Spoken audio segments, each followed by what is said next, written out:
अस्सलाम वालेकुम। इन्फेक्शन का लफ्ज़ बहुत ज़्यादा सुना जाता है, लेकिन कितने लोग हैं जिनको पता है कि इन्फेक्शन असल में होती क्या है? कमेंट में ज़रूर बताइएगा कि आपको पहले से कितना पता था और वीडियो देखने के बाद क्या समझ आई। इन्फेक्शन असल में हर उस बीमारी को कहते हैं जो जरासीम की वजह से होती है। जरासीम का मतलब है बैक्टीरिया, वायरस, फंगस, इन चीज़ों से जो बीमारी होती है उसको इन्फेक्शन कहा जाता है।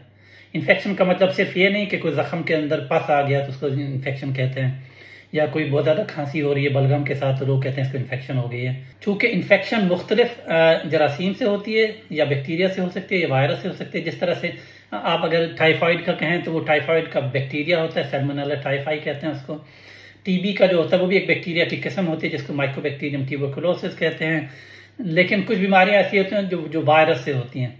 जो फ्लू है आपका, ये भी वायरस की वजह से होती है। कोविड या कोरोना वायरस की वजह से जो डिजीज़ होती है जिसको कोविड कहा जाता है वो भी वायरस की वजह से होती है।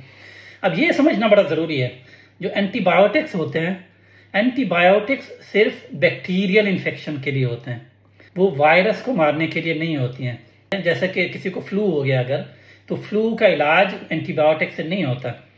इसके ऊपर मैं पहले तफसील से वीडियो बना चुका हूँ कि एंटीबायोटिक का बिला वजह का इस्तेमाल कितना नुकसानदेह हो सकता है। तो अपना ख्याल रखें, अपने इर्द गिर्द के लोगों का ख्याल रखें। अस्सलाम वालेकुम वरहमतुल्लाहि वबरकातुहू।